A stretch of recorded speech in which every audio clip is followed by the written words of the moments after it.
Yes, guys, welcome back to another Premier League show. Or this week we're going to call the FA Cup show, see if nobody's playing in the league this week. Also, thank God, because me personally, I am sick of the Premier League. I'm happy for a nice little fresh start, a new fresh competition, and no L's in this competition so far as well. Perfect. I'm really happy, but we're going to go through the panel first. We all were running late, but as we already said, lateness is greatness. So greatness is in front of your eyes right now. Flawless, I'm going to start with you. First off, how's your week been, bro? Yo, man, it's been blessed out here working, live streaming. You know what it is. Lateness is greatness. I love that. You know what I'm saying? And I just did a show, Agenda FC, with Lewis and my bro Tox and Sarcasm City TV. Make sure you check that out. And we had a ball over there. So, yeah, man, blessed for having me as well. Appreciate it. Anytime, bro. Babs as well. How are you feeling, man? Yeah, it's good, man. I'm enjoying the winning feeling. You know, new year, new Arsenal winning games 4. We'll take it, man. We'll take it. We're good. Yeah, I've missed that winning feeling, but Morecambe's coming next. And Look, Arsenal won so many games that I've been able to invest in a new background. So listen, it's a good feeling. Oh, yeah, I remember you showing me that a few weeks ago. That's actually how it come out as well. That's nice. Yeah, man. Look, it's the greatest player in Premier League history and one of the greatest managers, or the greatest manager in Premier League history as well. So was that a picture of Fergie? Yeah, Mazel. Yeah, it's just very not Lampard and Jose, but hey, it is what it is. Sam, how's your week been, bro? Other than the obvious first cup final. Yeah, I mean, we're in a cup final and it's only January, so Jose working his magic again. Can't complain. Yeah, guys. Also, as well, it is Sam's birthday today. Hey, tomorrow. he's got a graphic. Today. He's got a graphic in it, bro. Leave your happy birthday. Happy birthday, Sammy. Sam's birthday. Sound effects as well. What's going on? You know we had to celebrate it perfectly. We're in lockdown, so I can't come and meet you and actually celebrate. But hey, happy birthday, bro. Happy birthday, mate. Cheers, guys. Whole 9. Happy birthday. Yeah, take care, guys. See you lot in the comment section. Big up all you guys watching. Smash the like button and also smash the subscribe button to the 3 guys here if you guys haven't done it already. And yeah, let's start off with the week before. We'll start where I guess everybody wants to start off. Chelsea. Another week, another L.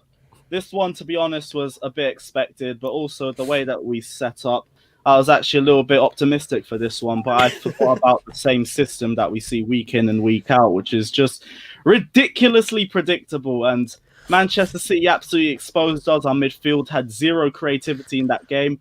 I mean, half the reason for that is playing the same 2 midfielders throughout the entire Christmas period. But hey, I'm not really the guy that picks the squad. Manchester City dominated us. It really could have been 6-0 again if they were asked for it, but they had the cup semi-final game 4 days later, thank God, which meant that they didn't really have to stat pad their goal difference against us. But yeah, it's another L. We're starting to get used to this now. Flawless, we'll start with you. Chelsea, Man City, what are your thoughts? Yo, Manchester, as bad as Chelsea were, Manchester City were on point. And speaking of support, I'm a supporter of a team who just got beat by Manchester City at home as well. So I know the pain. I understand the feeling. They beat us in the semi-final. But against you lot, I thought they were phenomenal. That's the best I've seen Manchester City play in a long time. Like, I'm very petty, so it's hard for me to give compliments and credit to our rival side. But Manchester City were on point that day. They were just bang at it that day. If it was 5, 6, 7... I don't even think you could have complained about that, Lewis. Like, that's how good Manchester City were, especially in the first half. Like, the game was done by halftime. So, yeah, but here's the thing. There's been so many games where I've looked back, it's like I've seen other teams say, yeah, that's the best performance that we've had this season. But why is it always against us, bro? Every single game it's against us. It was Manchester City. They said the same thing. The Arsenal game, that was definitely their best performance of the season. They'll probably say the West Brom performance as well, but hey, it is what it is. What other losses have we had this season? Everton, they probably would have said that until the Arsenal game. I think the Arsenal game, they came out a little bit more than they did against us. Wolves, potentially for the comeback, but again, that's poor game management. But look at the amount of L's I've produced in the last month, man. Do you know how rough this is? Fabs, we'll go to you as well, because I know you got something to say about it. But hey, Chelsea 1, Manchester City 3. Another week, another L. What are your thoughts? Listen, man, Super Frankie Lampard's at the wheel. Love to see it. Frankie Lampard. Listen, it's just funny, man. I just find it funny. Like, at first, I wasn't trying to overreact to Chelsea, but now it's just funny because your fans were so loud. So many videos, so many reactions of Arsenal, you know. What's that Donny's name? That Craigo, isn't it? Or something like that. Ian, Man made like 5, 6 videos. Man paid, 5, 6 videos on Arsenal and all that stuff. It's just, It's ironic, man. You know, that's what you'd never do that. You never make that many videos on another club. Because this is what you've just been hurt by the curse, you know. The juju hit you, you know. I can't lie. I got 55k views. I regret nothing. I'd do it again. Nah, but regardless of that, right? It's just more to the fact. It's just funny, man. You know, Lampard's gone from a new contract extension, title-winning team to, you know, what are you part of the relegation battles all like Arsenal now, or you mid-table FC? You know what I mean? Because that's how it's become, innit? You've gone from up here to down here like that. It's just, I'm not trying to laugh too much because my team's not the best either, but. You know, there's no excuses for Lampard. You can't make any excuses. Like, at least with Arteta, you can say, okay, certain players you don't have. You spent so much money, man. Like, the thing about Chelsea's, right, I know your Havertz is not performing and Werner isn't either. But the whole point of spending that much money was, if they're not performing, you've still got Ziyech. You know, you still got Pulisic. You still got Hudson-Odoi. Like, it's not like you got any excuses there. You can't have everyone not performing, then can you? So, exactly. Listen, it's a system problem. And the most annoying thing is that it's clear that what needs to change, at least just do a different formation. I've heard people saying Lampard just wants the players to perfect this formation. I'm sorry, one win in our last 7 games shows me that the formation is the problem, but we continue to put it this way. Yeah, and that one game for false image too. That West Ham game wasn't dominant. It's a 3-0 right? But it wasn't a 3-0 You game. have Chelsea have arguably got the second best squad in the league in terms of talent, quality, and depth, and yet you're fighting your 9th or 10th. How is that possible? How is that allowed to happen? You know, if Lampard wasn't the manager, and right now it was someone else, like who's your previous manager, Sarri or Mourinho, they would have been sacked by now. They would have been gone. Yep. You know, so Lampard is getting a bit of bias because he is Frank Lampard. I can't lie. I am happily Frank Lampard middle right now. But the only reason why I'm Frank Lampard middle is because he is giving me absolutely nothing to go by. I want, at the very least, a change in formation. Or at the very least, don't play the same midfield every single game. And then we'll sit there and complain about rotation issues or about how messed up the fixture list is. The problems are there, and it's clear and obvious to see what the issues are. And Lampard's answered questions already, which is why I want to see him answer these questions as well. But it's like, these questions have been around for the last month. But we've continued with the same formation. We've continued with the same tactics in the last 3 games. I still keep saying the fact that we played that poorly against the Arsenal game and had to chase it has killed the next 3 games as a result of that. Because I already said about the Aston Villa game 2 days afterwards, if we ended that game a bit earlier, we would have been able to rest players. But we sat there and played a bummy formation in the Arsenal game, played 2 injured fullbacks, and then we wondered why we were getting domed for 90 minutes. Like, it doesn't make sense. Look at Bab's face, yo. Yeah, Bab's just funny. Bab's enjoying this. But it's just funny, bro. You have to understand the level of banter I was getting consistently, week after week after week after week. It just feels good not to be in Lewis's position. I know how you feel, bro. I feel for you right now. I don't feel for you, actually. I love this. The thing. If this was Arteta, bro, Arteta at Chelsea would not have been able to last through to December with that run of form. He wouldn't, man. But at least with Mikel Arteta, you can see, for people that like him, like myself, I see some signs of what he's done in bigger games, or he's won a trophy, for example, against your manager, Frank Lampard, you know? So he's done a few things. He's done a few things that tells me, okay, he's got something about him. He's a good coach. I still think he's not the best man manager, and I still think he's not got the best talent ID. But for Lampard, it's like, you've got all the players you want. You know, you've got everything in place, system, young players, experienced players. You've got Kante in midfield. Yeah, and he's looking like Mohamed Elneny right now. So how is that possible? And you're still struggling in life. Overplaying. Is it overplaying, no, man, or is it just the way he's been put? You know, man's just chilling in the way he's been put in the Man City game. I agree. Should never have played that position. I was calling for Billy Gilmour to start on the lone DM role. I didn't want N'Golo Kante there. But it's also the guy played the full 90 minutes against Arsenal. The guy played the full 90 minutes against Aston Villa 48 hours later. And then we play him for the full 90 minutes in the Manchester City game as well. Kante is injury prone. He is not the same N'Golo Kante of years past. We need to be more protective of him. But here we go, throwing him into the lineup every single game. For what? Like, we can't change things up. Yeah. No, it's funny, man. It's good to hear, you know. And then the thing is, right, is your attack. Yeah, you're going to talk about your midfield, but your attack, bro. Man said, hey, you lot are begging on your knees. Can we start Werner? Or was it Werner, Pulisic, and Ziyech? Oh, please, Super Frank, please start him. Please. These were the winners of the league title. That's how good they are. They were awful. Completely awful. And it was who did he take off at half time? Who did he take off at half time for Hudson-Odoi? Who came off? That was Ziyech 60 minutes in, I think. There you go, man. And listen, the quality is there. Why was they awful? Why were they awful, though? Exactly. If the quality is there, And the players, the levels there. So why it's the manager again, isn't it? He's down to him to get the best out of the players. Then. I've already said I want Werner up front, but if we play the same system, I don't see the point of playing him up front. He'll be worse than Tammy Abraham. Timo Werner cannot play up front for a possession-based side like Chelsea. He can't do it. He doesn't have the ability in him. He can't hold the ball. He can't play with his back to goal. He can't. He's a winger, but play him closer to goal. Play him out wide from the start, but make him come into the middle, play into the half spaces. But he doesn't have the physique to play down the middle. You've got Giroud on the bench. He should have started that game, by the way. He's a perfectly capable link-up player. I'm sure we said the same thing. And then you've got Havertz. It's like, look, as I said, it's just so much. I want to look at your squad. I'm like, why is it so bad? Because the quality is just there. Havertz is chilling on the bench. You got Kai Havertz. Come on now. Kai Havertz is on the bench, and you man are acting like he's a bum. He ain't no bum. Kai Havertz is more understandable. Kai Havertz is literally because of his recovery from the virus and his assimilation to the Premier League. I'm cool with that. Also, he's more a number 10 than a number 8. I'm happy to say numerous positions. Can we please talk Kurt Zuma for a second? Because you man were talking about Kurt Zuma. Yo, Babs came ready, let's talk about Kurt Zuma. Nah, because it was just funny because that game, but cool. I think he's a good defender, but you man are talking about this guy as if he is the next John Terry, you know what I mean? It's just like he was good for a period of time, but his form, innit? He's dropped off a form now and he looks average again. So he's a good defender, but let's not overhype him again. And Thiago Silva, I feel sorry for him because he's been exposed now, isn't he? Because he's just Thiago Silva, I don't blame him for anything in that. No, I don't blame him for anything. I just think he's been exposed by the system you're playing. You're just leaving him open too many times on his own. And he's not the Thiago Silva that was 28 doing it on his own for Brazil or for PSG. This guy's 36 years of age.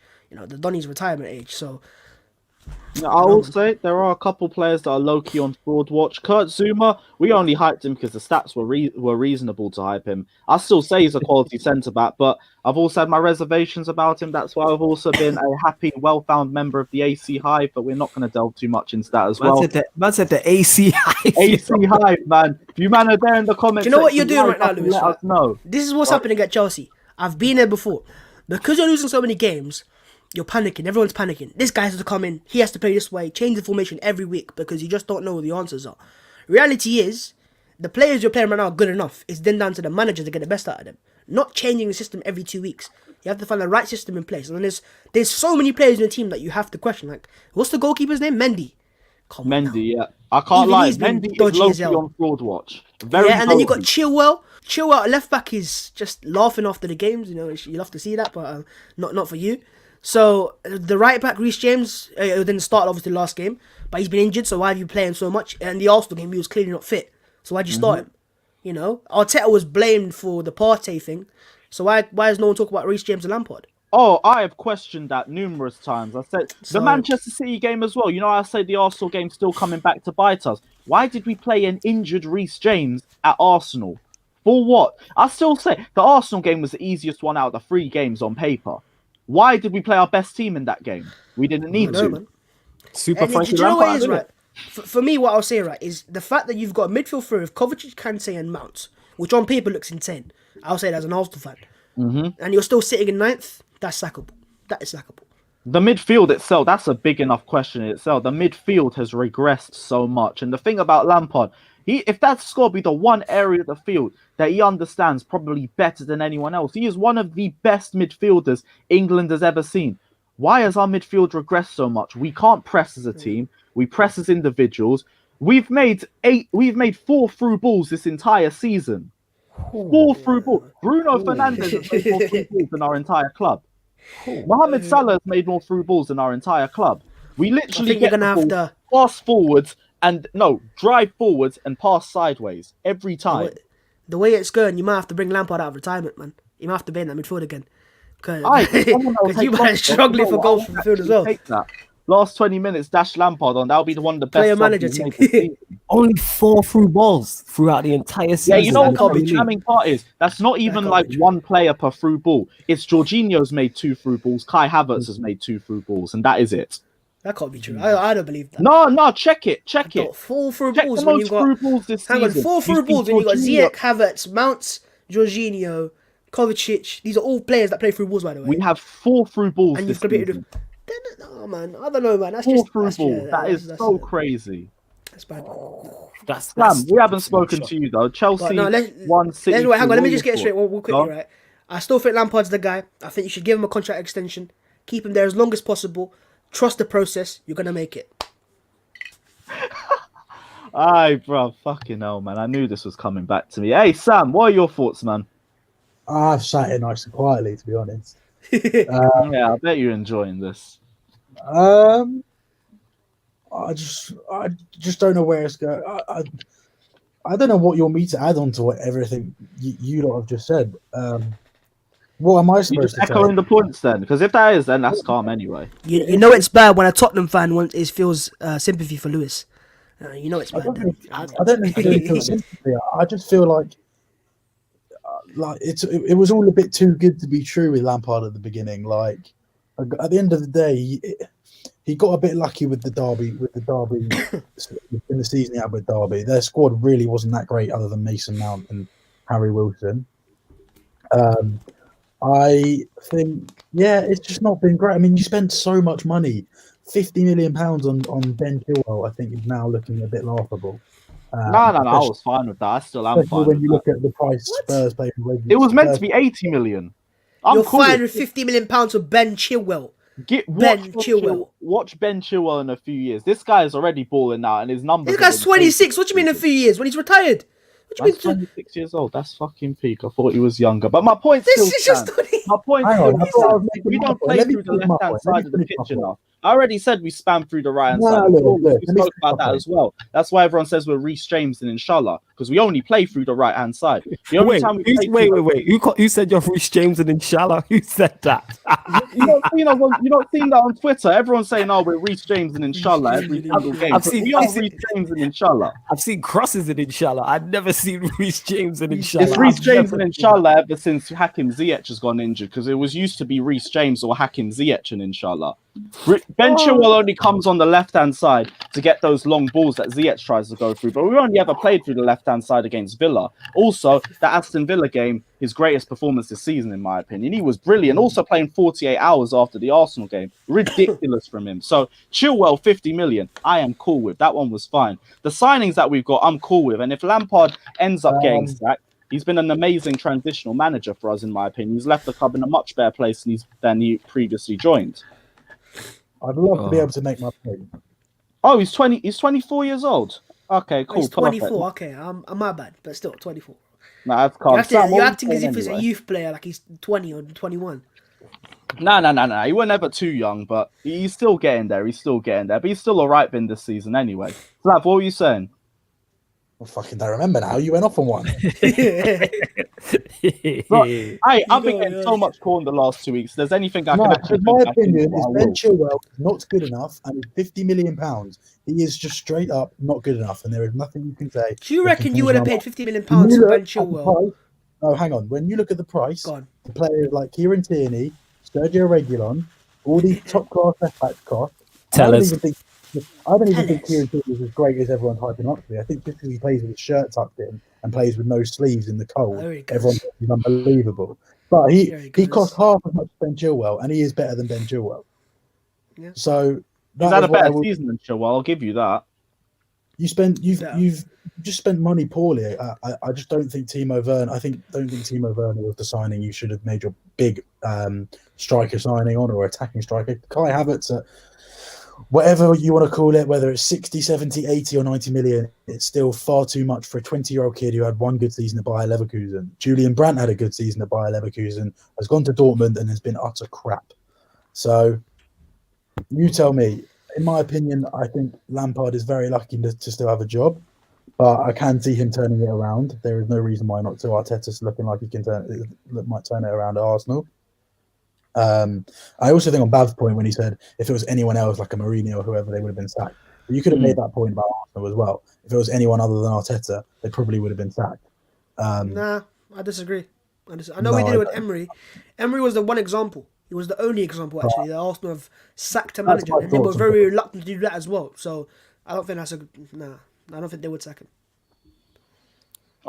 Okay, cool. Well, I'm gonna happily move on to another club now because I am sick of talking about Chelsea. Let's move on to Tottenham. Let's go on with Tottenham. It's been a good week for you, Slav. Spurs through to the EFL Cup final. 2-0 win against Brentford. It was more or less expected, to be honest. No one was expecting you to drop points and, well, to get knocked out at that point against Brentford. Also, the 3-0 win against Leeds going into the game as well.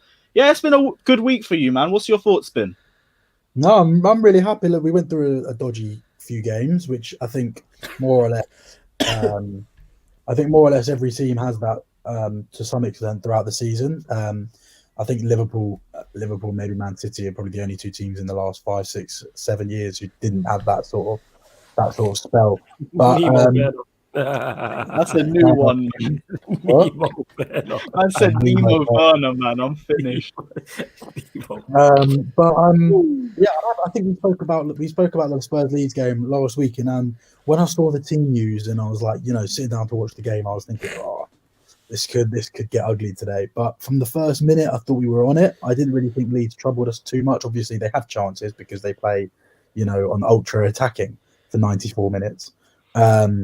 And I think we dealt with them pretty well and hit them in the counter just like everyone had sort of expected us to do. But I thought we actually, compared to recent weeks, obviously when we played Wolves and went 1-0 up, played Palace and went 1-0 up, I can't remember who else, but those games, when we went 1-0 up and sat back for 90 minutes and were ultimately poor.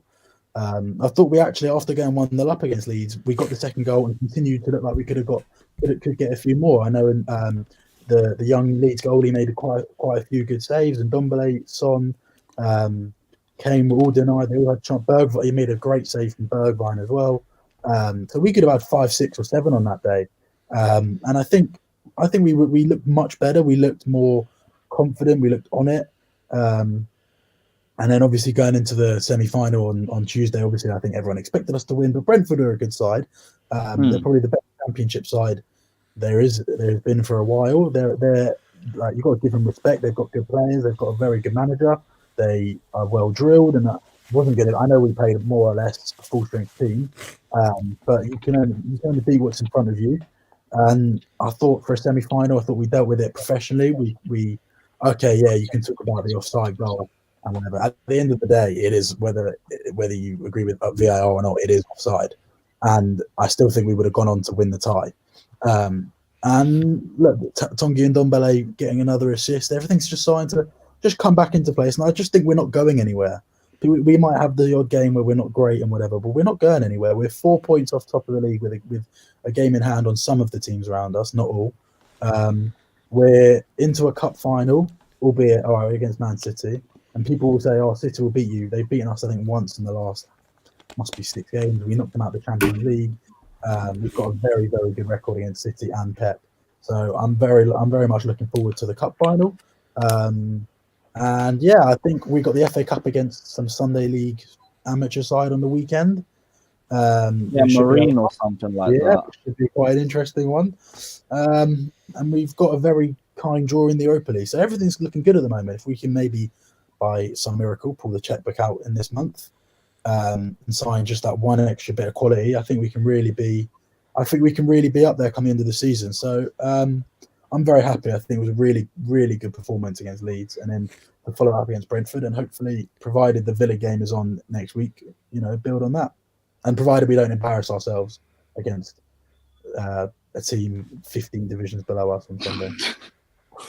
Yeah, I mean, you were talking about getting the final piece in the puzzle. What do you think Tottenham's still missing? People talk about a centre-back at Tottenham, which I think is probably the right decision. I think whilst I was very impressed with the clean sheet against Leeds, it's not easy to keep a clean sheet against Leeds. I think Arsenal did it as well with 10 men as well, which was very impressive. So it's not easy to. People talk about a centre-back, but the thing is, I don't know who is the right centre-back to come in. Do you want an experienced centre-back or a young centre-back? If we can cash in on Sanchez as well, maybe put that towards a proper quality centre-half.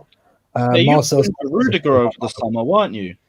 I think we ended up getting Rodon. I think that was just sort of as a stopgap kind of player because we need some bodies. Which Joe Rodon looks a really good buy at £10 million. So if we can get in a proper centre-half and maybe a proper midfielder as well to play with Højbjerg and Ndombele, and someone to sort of cover either Højbjerg or Sissoko, or come in as like a Sabitzer, somebody just like that. But look, I'm not too worried about incomings in this window. if it happens, it happens. If not, I'm sure we'll get some people in the summer. But I'm very happy with the clean sheets as well, which I think dried up a little bit after keeping so many. At the end of the day, we've only conceded 5 goals from open play all season, which is quite honestly remarkable for Tottenham. How many have you conceded from set pieces then? Hella from set pieces, isn't it? 10 or 11. That is mad. Don't be taking down anyone in the box against Marine then. It's bad. It's bad. So I think the only teams to score, like, if you think like I think we spoke about this last week. I listed all the goals we conceded from the only open play goals was the own goal against Leicester, the deflected one against Liverpool. I can't actually think of any others. Oh, Southampton, Danny Ings scored when we won 5-2. But honestly, teams struggle to break us down. We look really good at the back, and so I mean, I don't really know what it is that we need. It's just something extra, just that little bit. Obviously, we rely very heavily on Kane and Son. So if we could get some more goals from midfield, it would be nice. But I do think it's just a matter of time before the likes of Bergwijn and hopefully Bale, start firing. But we'll see. Yeah, I mean, I was just taking a look at your next run of games, and there's a couple tricky ones there. There's also a couple very winnable games. Like Aston Villa will be hard, but I think you can get the win in that one. Sheffield United. Yeah, but Villa will have a lot of players missing because of their corona. Oh, yeah. You lot, that game might actually not go ahead as well. Apparently, our Fulham game might get pushed another week because you'll play them instead. Yeah. Sheffield United, Spurs, that should be another winnable one. It's these run of games, though, which look a bit tight. No, it's that Liverpool game that I'm looking forward to. A chance at home. I back us at home to Liverpool. We were really unlucky, I thought, at Anfield. It's like people can disagree. I thought we were unlucky not to get a result at Anfield, and Brighton, we should get a result. And it's just Chelsea, City, and Liverpool in there. That's the tough ones. I can't see. I think that's West Ham as well. But... you're actually including us. So that's warmed my heart a little bit. No, of course. Ignored Spurs. Chelsea turn into crying Barcelona when they play us. So especially at while. But we ain't got that Willian tax now, so I don't know who's turning up in this formation. But other than that, Brighton and West Brom should be wins. It's a City game that you should be really worried about. But again, we've got a good record against City. I'm just focusing on one game at a time. Like right now, it's all about Marine on Sunday, then move on to whoever we play in midweek, whatever fucking game it is. But look, at the moment, I don't even know if the league's going to carry on. Is there an actual chance that the league could get postponed? Because I think there's too much money in the league to do that. That's what I was saying, but I think there's definitely a possibility. It's getting really bad. You reckon so? I don't see it happening. I don't see them. That's the thing. There's way too much cash. Yes, they'll find a way. They will definitely find a way. Bear in mind, there's the Euros in the summer, so they're not going to postpone games. No, I know. I don't want to. They have to get to the end of May. It is getting worse at the end of the day. Like you saw Villa today. Who it will probably be another club in 3 days' time after the FA Cup game. Brentford's manager had it today, and he was. Morecambe's team had a scare as well a few weeks ago. Yeah, exactly. Luckily, all the Spurs squad tested negative today, so. But it's not great. But look, I'm happy with how things are going at Spurs. People can say what they like about Jose, but he's getting the job done at the end of the day. We're performing well. Sam, can I ask you a question? We're scoring goals, yeah. If you forget, obviously it's COVID, so you can't do it. But if there wasn't no COVID, and you were to win the Carabao Cup, would you have a parade for it? What, like as in around the Spurs stadium? Yeah. You're asking for me, as in will Spurs make one? Yeah. Would you have had a parade for it? No. I don't think they will. Just checking. You didn't do one in 08, did you? I think it's the only cup there probably wouldn't be. Europa League, I feel like there would be. Listen, mate, you'll take anything right now, so I don't think I might have to have a check at this. Did Spurs have a trophy parade in 2000? If I remember the 08 one, though, they definitely made a DVD, though. They made a DVD. They made a DVD. They made a DVD. Yeah. Like most no, they didn't do it. They didn't do it. Last time they won it, they didn't do it either. So I wouldn't back them. They made a DVD. I thought that was a joke. I never knew that was real. Yeah, man, that man made a DVD. They made a DVD. That man made a DVD. Oh, they turned down the parade. I was just now. You had the Europa League parade. Nice try. Yeah, no, you can have a parade for like a Europa League because it's a European trophy. Yeah. You know what? You can have a parade for any trophy if you've not won a trophy in however long. No. If it's been, I just always think you can't have one with a Carabao Cup. That's the one you just can't. It's just the Carabao Cup, you know what I mean? Like, No, at least with the FA, even the FA Cup the FA Cup gets a parade. No, but the FA Cup is the history of the FA Cup is different.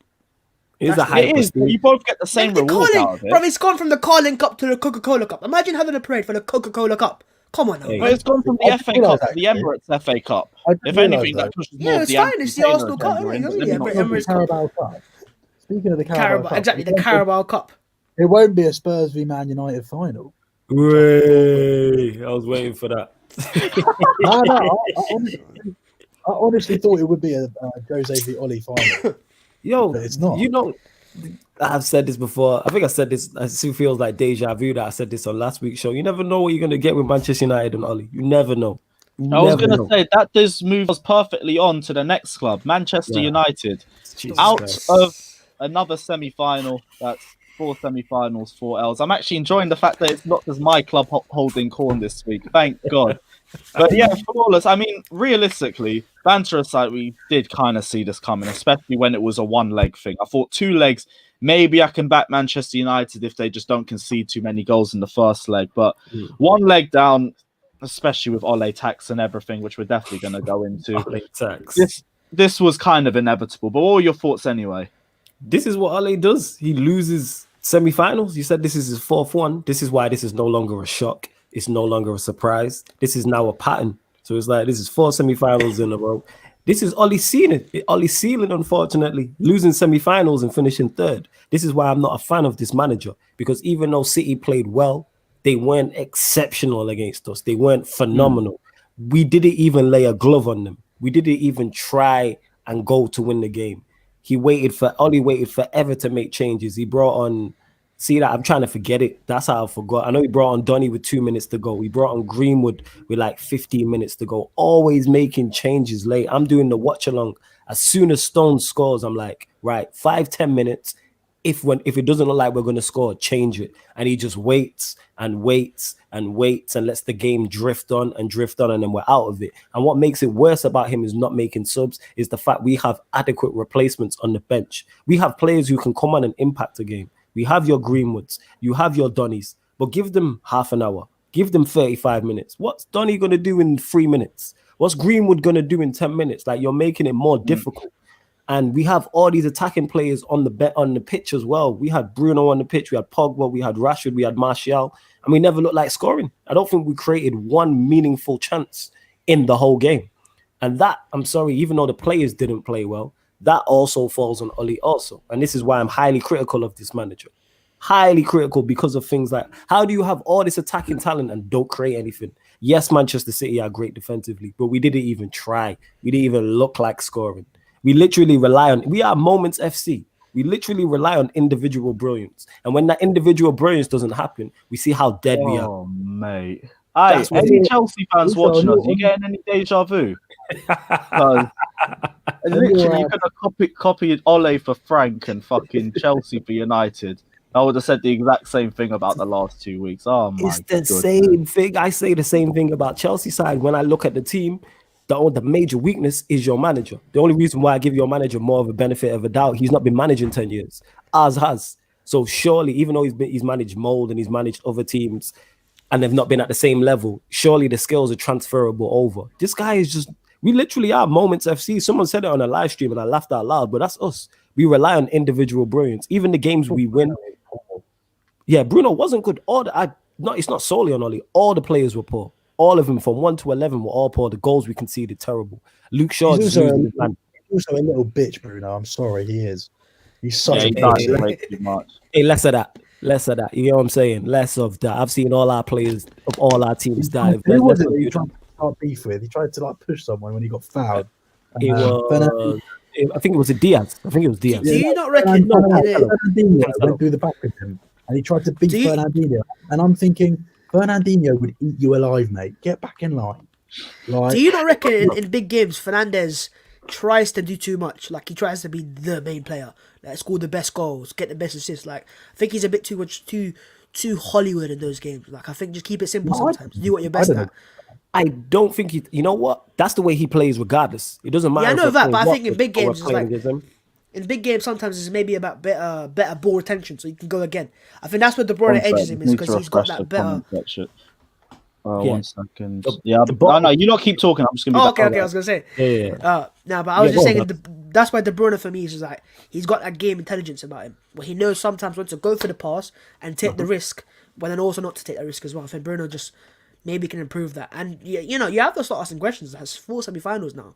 In 2 seasons now?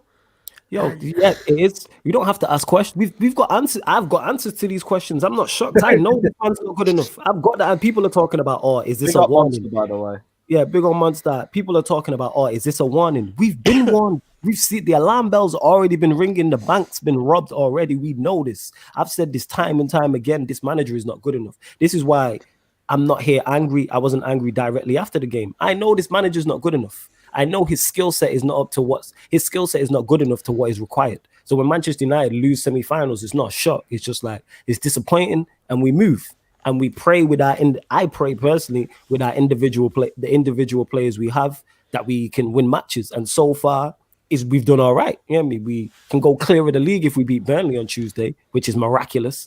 But it is what it is. But I get what you're saying about Bruno. Yes, his ball retention at times does need to improve. He doesn't have to go for the killer pass all the time. I think he's frustrated. Yeah, Bruno reminds me so much of Alexis Sanchez. He knows he's the best player in that team, and when he looks around and he's trying to make something, and he sees like some of the other players just not at it, and it's like he's literally Sanchez. That was exactly Sanchez for Arsenal. That personality, the winner and the leader of the team, and he'd get the goals, but he'd make he lose the ball so many times. You saw it at United, Flawless, when he came to United, he lose so many times. So it's the same thing with Bruno. So you got to play it. With Bruno though, you don't mind him losing the ball though, because of the position you play in. When you play that number 10, you've got to take the risk. You've got to You have to take risks. Yeah, go on, Slav. No, I was saying you have to take. You're going to lose the ball. It happens, but at least you're trying. I'd rather see my number 10 lose the ball 5 times, but see him trying to go forwards, trying to create something when we're losing, trying to just get something going, and it happens. I agree with that to an extent in terms of, yes, I want my number 10 to try things and be trying to play forward, but to me, it's all about, is the pass on? So for instance, if I see Bruno pick up the ball and the through ball is on, and he tries to play a difficult through ball, but he doesn't make it, I'm cool with that. My issue is when the through ball's not on and you're still trying to force it. No, just retain possession every now and then. Sometimes I think with his decision making, he does try and force it. Sometimes the pass is not on. That 60-yard pass is not on. Sometimes just go to your midfielder. And the thing is about Sanchez, United have the quality around him. It's not a lack of quality in our team. This is why I'm highly critical of the manager, because we literally have no system, no pattern to play. Depending on what 11 plays is what performance we'll get. Our performance is yo-yo. Our results, we've been consistent recently, but our performance, I always use the West Ham game as an example, and I say this all the time. For 60 to 65 minutes, we were absolutely shocking. And in 3 moments of world-class individual brilliance, won us that game in a heartbeat. Literally, that's what happened. And that could have happened yesterday. Also, I think you talk about the manager's decisions. I remember the commentary saying, well, Donny van de Beek started every round so far. Semi-final, hasn't played as much. It's the same cup that he started every round. And let's go give him another hour, 75. Nope, he's on the bench. But go on, here's 3 minutes to try and get us 2 goals. All right. Yeah, that's poor man management. Yeah, that's him. Though. He gets key decisions wrong all the time, and this is why when people poor man management, but it's also poor squad building. Why have you got him at your club? You don't need him. That's the start of it. Right? That's what Man United's issue is. I think for me, it's like you always go for players that you don't need, or it's like always you want that type of the Van de Beek where you could have probably got a less bigger name, a smaller name, but that can do a better job like a DM or something. And I think that's United's issue. It's like United right now, for example. I'm hearing that your fans want Grealish, great player. But do you need Jack Grealish? Or do you need someone else? I agree with you in terms of I'm a fan of Jack Grealish, but we don't need Jack Grealish. Donny was needed to add to squad depth, it's just the way that this is what happens because of the way Ollie's using him. It makes people question the signing. The signing's fine. Donny should have played. I've said this all the time. When Bruno and Pogba, if one of those two is not playing, Donny should be playing. Because every time he's played for us, he's played well. Do we need a DM also? Yes. But the squad did get improved. Donny's added to that. But this is typical Ollie mismanagement, getting decisions wrong. This is why we're out of the Champions League. him getting decisions wrong. Look at the games we drew and lost in the Premier League. Ollie getting decisions wrong. Is it all on him? Do you know what's mad, right? Ole Gunnar Solskjaer would be a great assistant manager. One of the greatest assistant managers because he's so good at keeping players happy. If you had an actual man that can make decisions next to him, like, you would actually be somewhere. Yep. It's not like you're bad right now, but even higher. So yes, that's my point. It sounds mad that I'm saying this, and United can go 3 points clear at the top of the league, but that tells you the caliber of this manager is the fact that Manchester United, very few Manchester United fans and no rival fans are taking us seriously as title contenders, and we can go 3 points clear. But no one's shook. It just goes to show your quality of your team, to be honest. If you're that bad yet that good, so the only person that it could be worse. You could be Chelsea right now with the quality and be ninth. So you could be Arsenal. Typical. I could be, you true say it could be Chelsea or Arsenal, but that tells you all I need to know. The only person in the country who seems bothered by United's position is Klopp, which is weird to me. It was funny to see, but I don't know why. Because he realizes the quality is there. So when you've got player quality there, you can always do anything.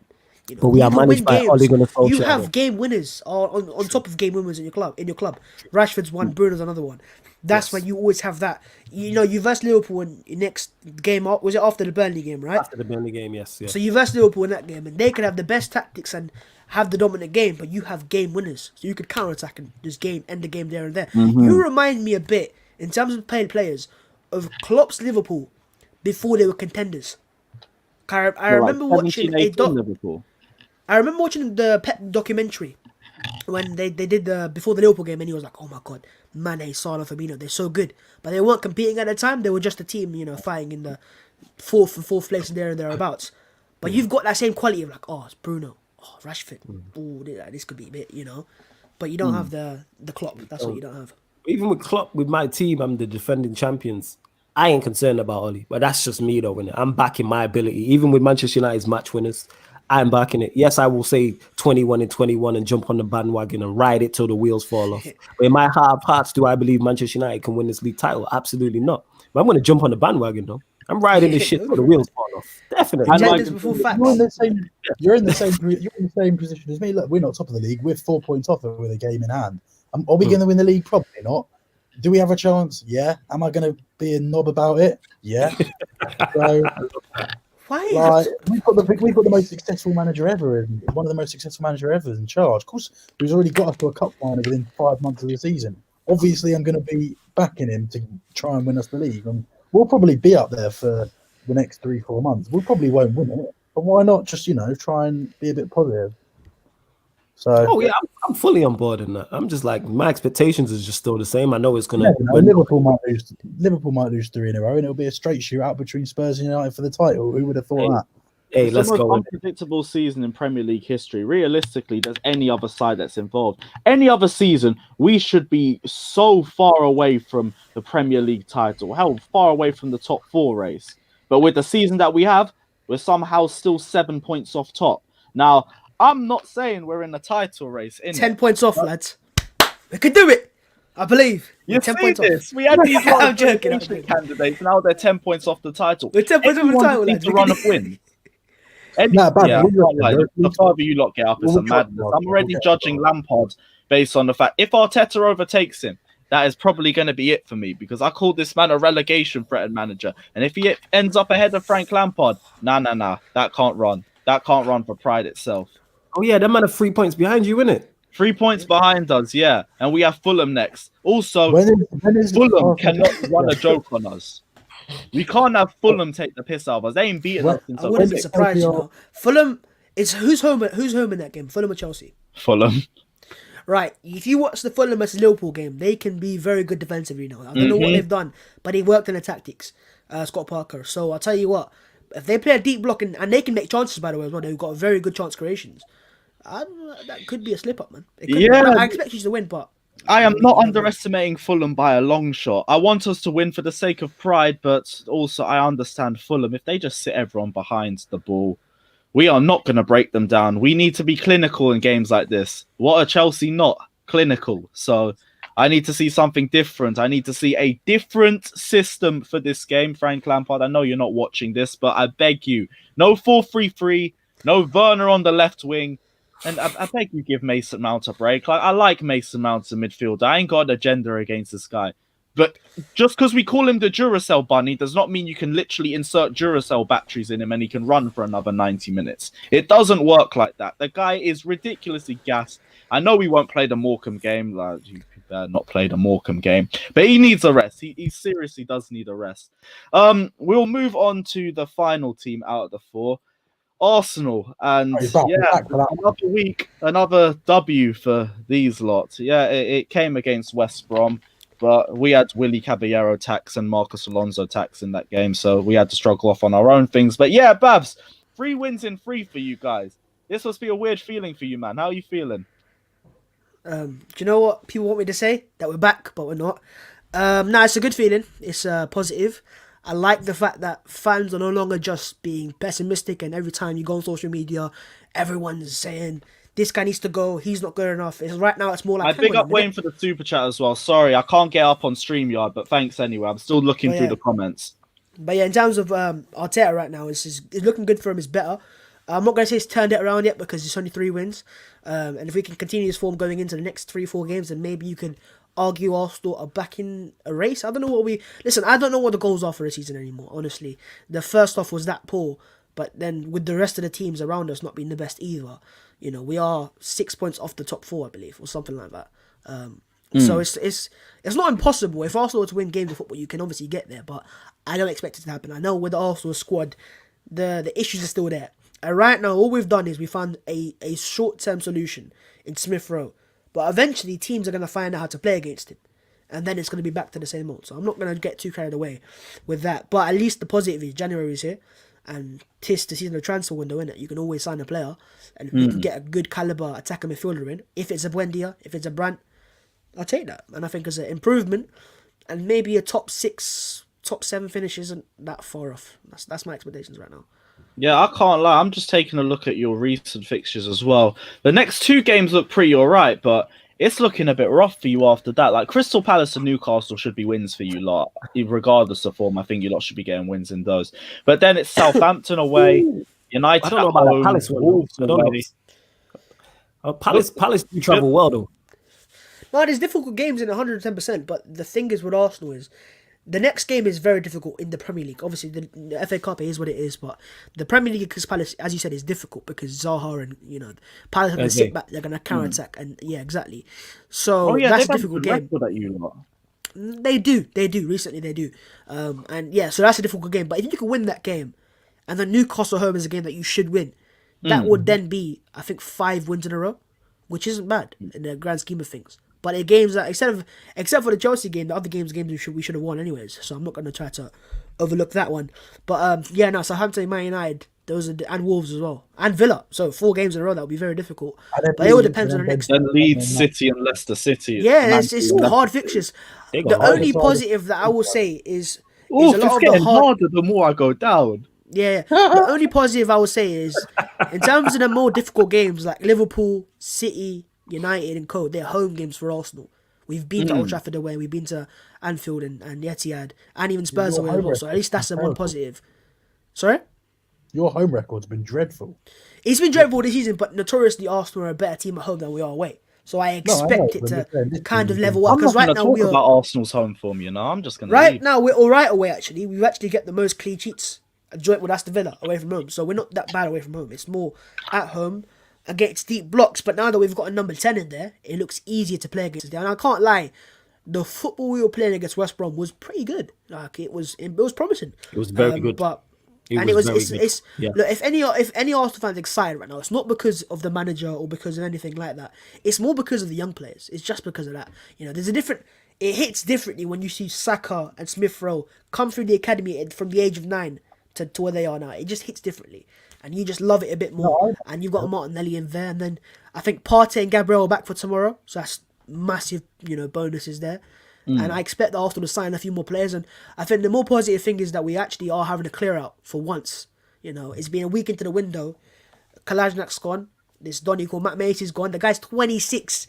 And Matt Macy, that's the name for his entire career, bro. The guy's 26, bro. And he's been off his entire career. He's gone to a permanent. He's gone to Hibernian. Blackman. There's the comment section, finally. Hibernian. He's gone to Hibernian. And then There you got we go. you got Socrates Donation, is about to go. He's about to go Smash to the like Fenerbahce button. or Genoa. Yes, and then please. you've got Ozil. Mesut Ozil's going. So that's 4 Yeah, where is players. he going, by the way? I've heard Fenerbahce. It's Man, like- basically done. Man, like He's money basically- measure and that. My guy. Yeah, no, he's basically done. Mesut Ozil's basically got leaving to Fenerbahce. It's, everyone's saying it now. BBC saying it. Sorry, David Orchard said it. Sorry, and you've got people in Turkey. Every source in Turkey saying it now. German sources are saying it. He's gonna go. He's leaving Arsenal, so that's done, and that's massive for Arsenal because now you've got his wages off the bill, and then in the summer already, Mustafi, Louise, etc. contracts expiring, so even more of Deadwood's gonna go. I'm hearing today that Arsenal could be looking to sell Eddie Nketiah to West Ham because West Ham have sold Haller to Ajax. Now, if we can get £20 million for Eddie Nketiah, it's not bad business. 20 million. I can't lie. Low-key, quietly, Arsenal are looking a bit dangerous in the future. Yeah, I'm it's nice. Look, They're low-key looking like it. I won't judge Arsenal properly and where we're actually going to be until the end of the summer, where all the Deadwood will mostly go, and then it's players that you got to make decisions on. So Bellerin, Xhaka, etc. Now, if you make decisions and if you be ruthless there and you say, listen, it's time to go for you, man, get out of the club and replace them with better players, then we can be more competitive. But until then, we're in a good run of form right now, but that's about it. Form's just, it's confidence. That's why we're playing better football. But yeah, is what it is. Yeah, you lot, I can't lie. If Arteta ends up getting rid of the players, what is it? So it's confirmed. Luis is definitely going to be leaving at the end of his contract. Yeah, Luis's contract expired. Luis was given a contract because we couldn't get any more centre backs in than Gabriel, so it makes sense. So now next season looks like it will look better for Arsenal because you're going to have so many players. I'm even rumours that Willian could be off the Real Betis. Like, nah, I don't believe that is a cause for a parade in its own. Right? No way. I don't believe that, bro. You know he only wanted to stay in London for his restaurant and his family. So I think with Willian, right? If we can get rid of players like that, that's when I will take Arsenal seriously again, and I'll go, okay, no, we can do something. I don't think he's going anywhere. But I can't lie. I think. No, but to be fair, to be honest with you, is Willian? Julian Brandt, I'm not worried. He's not good enough. Yeah, he failed the Bayern ID test. That's enough for me. No, what I was saying more or less, right, is players like Willian, yes, they're not the best, but they're not the problem. I think fans scapegoated him quite a bit because they want to look someone to blame for. Players like Bellerin, for example, that have been a problem for too long, and same with Xhaka, that is a problem. You have to get rid of them. They're not good enough. With Willian, do I mind him as a squad player? No, I don't actually. I think he's a decent player off the bench. I think he's good enough to become off the bench. He's just not a starter. And to be fair, now we've got Saka there. He ain't starting. Saka's the right winger. Unreal. Martinelli left winger. Finally, how you got Aubameyang is barely getting into our team right now, and that's the biggest positive I can take out of it right now. Yeah, let's have a talk about Aubameyang, by the way, seeing as we're all on this Werner hype. Aubameyang is one player that hasn't changed in the He's come out of his shell, jeez. Lucas grabbed his mic, he was ready. He's like, yo, come out here, bro. Yeah, let's pick to the mic. About Aubameyang. Yeah, so what I'll say about Aubameyang, the positive is, out of this, is that Arsenal won 3 games out of 3, scored 8 goals, and not a single goal from Aubameyang. Means that we're going away from Aubameyang FC, which is good in the long term of things. For Aubameyang himself, I'm not that worried. I ain't, because he's clearly getting into the right positions. He's just not taking his chances right now. He's a striker lacking in confidence, and that happens to everyone. So, but with Aubameyang, what he has, does that sound like, by the way? Hang on a second. With what Aubameyang has, he has the record before him. He's got that set there of what he's done before for the last 3 years straight, consistently. You saw it in the FA Cup final when he left Kurt Zouma on his ass, right? He's done that. So that's why he's got a bit more leeway. With Timo Werner, he has nothing there to play off for the Chelsea fans. There's nothing there to build off. Aubameyang came into the Premier League, right? And in the first half of the season, that obviously played one half, he scored like 10 goals. That's very difficult in his own. And then he scored the goal with the next tier joint, obviously, and then was 1 goal away last year. So he's consistently been the top goal scorer, or one of the top goal scorers in the Premier League. What you've got to look at more or less right now is you got to look at it as, hang on a minute, if Arsenal are playing better without Aubameyang firing, if you add Aubameyang's goals to Arsenal, which they're going to return, because he's a striker that we know is world class, then we'll be better, man. So that's my take on it. But does Aubameyang's body language not worry you? I watched him against West Brom and I'm thinking, this looks like a guy. Aubameyang's always been like that. He's always been like that. No. People think that he's Aubameyang, right? he wasn't running. He was not interested. No, I'm telling you, Aubameyang has always been like that. Hear this right. Back in 2018, when I think Xhaka got, or 19, when Xhaka got stripped of the armband, right? People wanted to give it to Lacazette over Aubameyang. Because Aubameyang was like that. We know how he's like. And he's been poor before. And back in 2018, when Lacazette won Player of the Year for Arsenal, if you asked Arsenal fans, there was a poll actually that someone retweeted from 2018. And it was said, who would you rather sell, Aubameyang or Lacazette? And it was Aubameyang. Wow.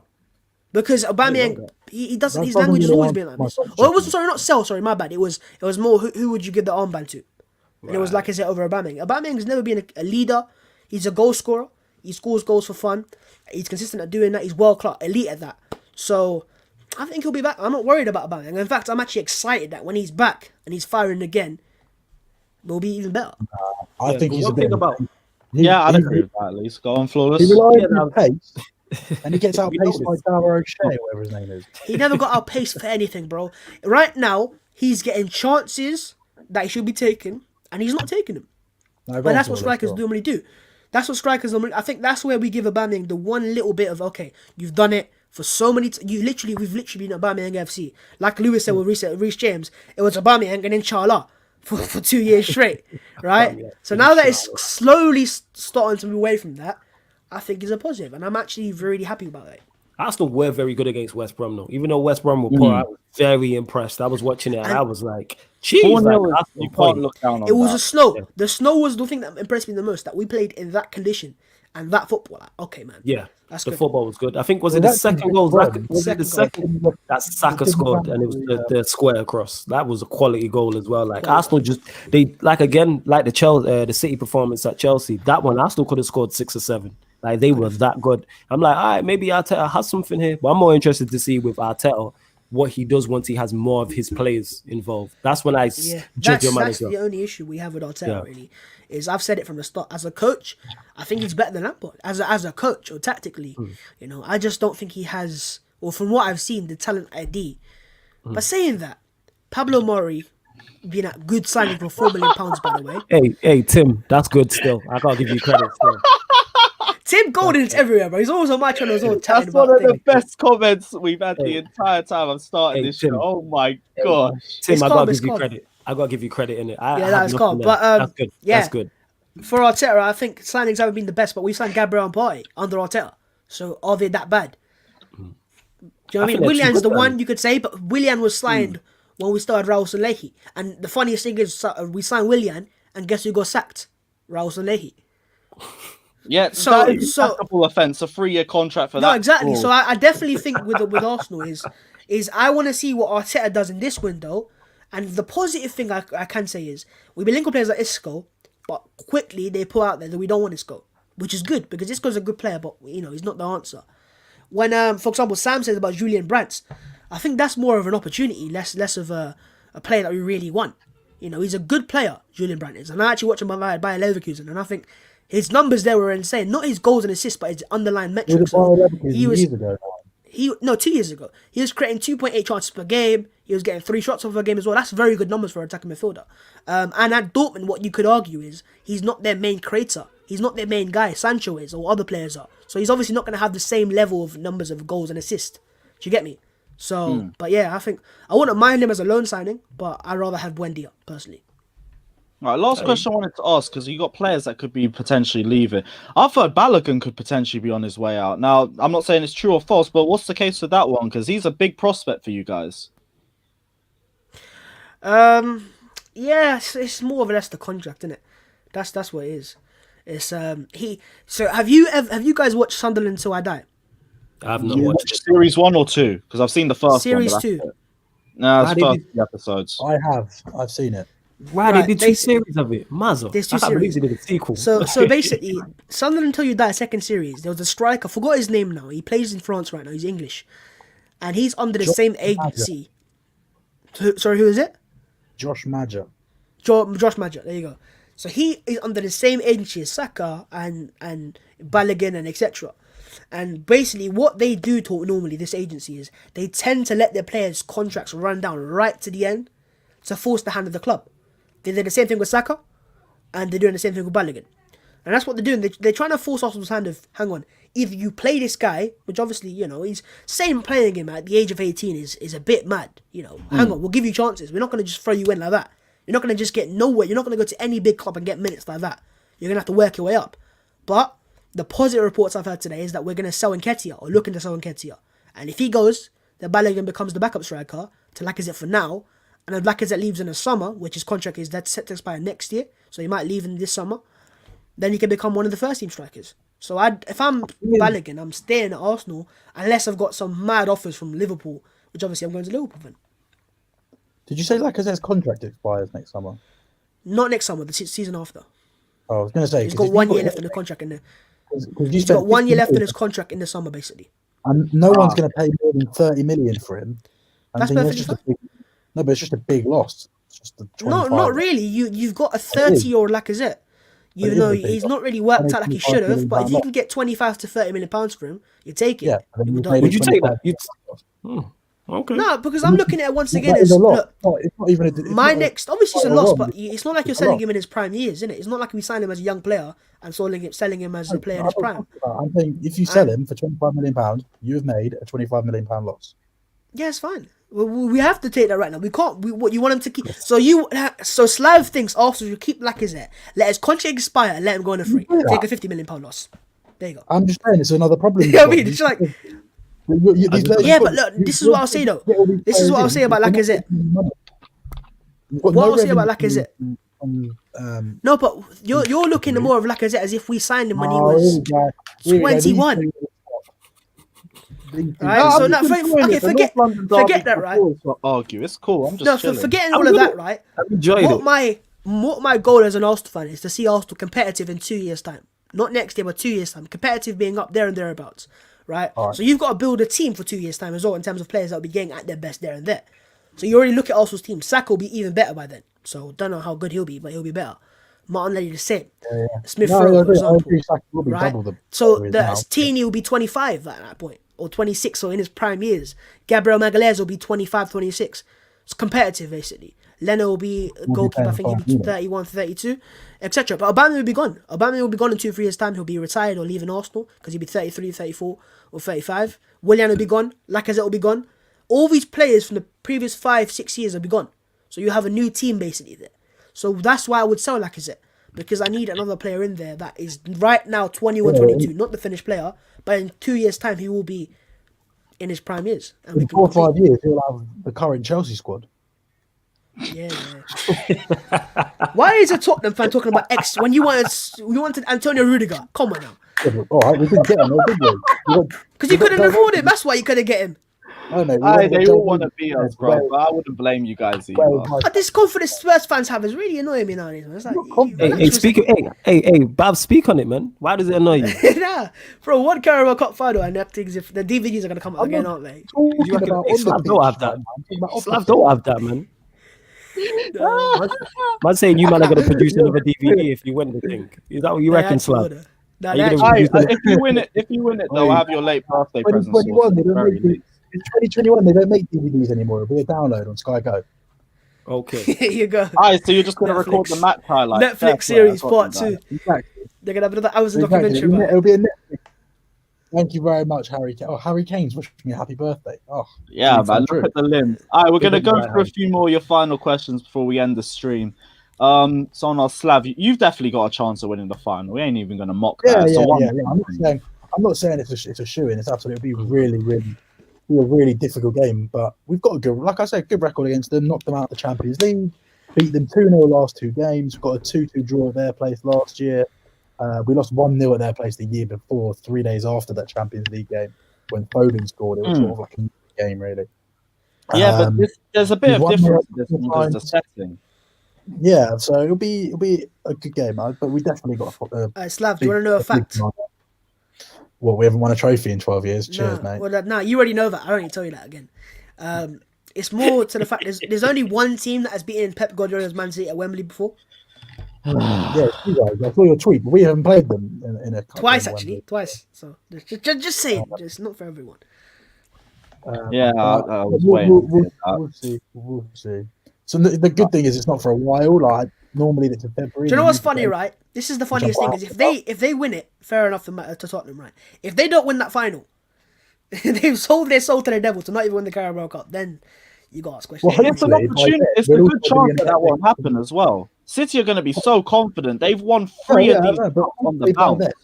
Hopefully, we have a couple City of other are very confident. Yeah, City will be very confident, but the main factor in this is Mourinho. If anyone else was managing Spurs, I'd be like, City are the strong favourites. Mourinho definitely tips the balance more in Spurs. Mourinho will shithouse his way to the pressure will be on the Spurs players. This is the chance to win a trophy, after all. And when normally, in the past few years, when the pressure's been on Spurs, they bought it. So it'll be a test for these Spurs players to see, have they changed under Mourinho, or are they the same old? Okay. I agree with everything you guys are saying. It's just the thing is, this final's not for 3 months. A lot can happen and a lot can change in 3 months. True. Hopefully by then, either side could have injuries. Hopefully by then we're still doing well in the league and in a couple of other cup semis or cup finals, and there's so much can happen between now and then. So that's why I'm quite happy that they've moved it to April and it's not in 4 weeks' time or whatever.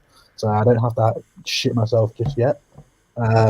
But I do think we can get a result in this. I do think we can get a result in this cup final. Absolutely.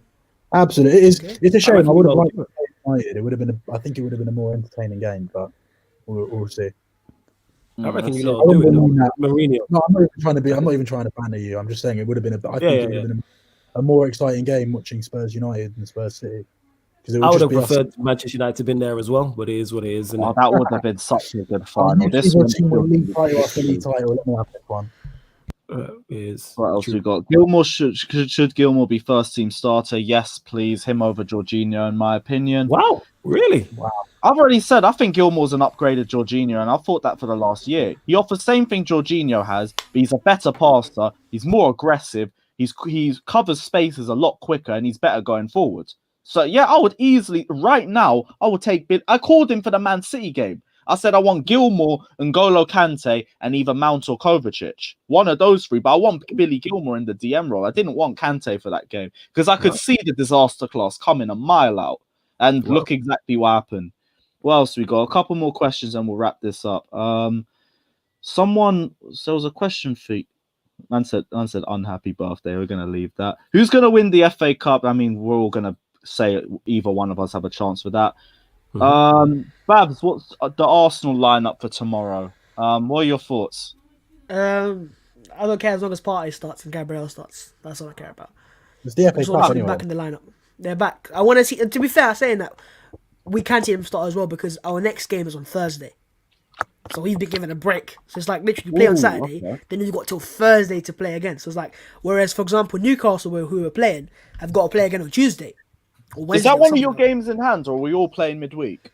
No, it's a midweek games. We don't have a game in hand right now. Oh, okay. So we've got. No wait. So we ain't got a game midweek. Yeah, we ain't got a game midweek. I don't know. We don't have a game in hand. We got them on the Friday. Okay. There you go. So it's not midweek, but it's spread across the week. So the game's on Tuesday. Then our next game after that is on Monday against Newcastle again. So we've got Newcastle, Palace, then Newcastle again home. So. Flawless, who you got tomorrow? We have Watford tomorrow. We got Watford late kickoff. Hey, we're gonna see a vlog for that, for Ben Foster. I live about 15 minutes from Vicarage Road. Say that again, Slav. What did you say? I don't live too far from Vicarage Road. Is it? Yeah, there you go in it. So you can local side gonna come and do you. Yeah. No, good luck with that. You'll beat them 6-0. Oh, we'll win that. Yeah. We'll win that. Bottle. What did I take a bottle about? Oh, Spurs. Of course, I can talk about Spurs bottling it. They bottled. What was it? The phrase again? They finished third in a 2-horse title race. Yeah, but you were top at Christmas by about 4 points and finished second. Yeah. By 4 points, exactly, as if we were clear. Slav don't have it, man. Slav don't have it. I wouldn't have that. Do you remember when they beat Leicester with that Welbeck header and they were top of the league? Only for us to go and. No, we weren't top of the league though. We weren't top of the league at that time. Only for us to go win at the Etihad and go. Oh well, I don't even remember. Yeah, okay, hang on. Slav, great season for Spurs, great moments. Would you win that year? What year is it? Oh, silence. 15-16. Bare silence, bro. What about 16-17? Hey, 16-17. Come on, Chelsea boys. What about 17-18? forget that one. 18-19? 19-20. You won the FA Cup. We at least won an FA Cup in between there. Yeah. Well, you call us. I don't agree with being called. In our worst possible year, we finished 8th or 9th, and we still won a trophy. So it's in our DNAs, man. Then you've got work. I don't think you had the vicinity side, big man. So we'll move on. Yeah, well, you're the laughing stock. Aye, well, F-Dog, thank you for starting another Stars Arsenal debate because it is always glorious to watch. I do think we're going to end it here now because I don't think we've got any more further questions. But guys, as always, to the panel, thank you so much for jumping on. The links to Babs' channel, the links to Flawless' channel are literally in the title. Oh, wait, have we got another one? Well, what's this? Oh, wait. It's the same question. All right, cool. Well, thank you for the second donation. Again, massively appreciated. The comment section to these guys are all down in the links to these guys are all down in the title. Yeah, I always mess up the intro or the outro. It's one or the other. Sam as well. The ats there, literally just follow him on Twitter and wish him a happy birthday as well. And guys, happy birthday. Lewis, you could have done him a favor. You could have put a trophy somewhere there. Hey, I'm trying to make it realistic, man. Come on. It's okay. My two special princes are in this. It's okay. my special Sonny and my hero. Right, well, guys, thank you for watching. I hope you lot have enjoyed this special edition of the FA Cup show, not the Premier League show. We'll be back again. Will we be back again on Friday? We're playing on Friday. Friday 6 p.m. We'll be back. We'll do a Chelsea Fulham preview. It'll be hilarious. Yeah, we'll still do this. We'll see you guys next Friday. Until then, take care. Up the Chelsea. And yeah, to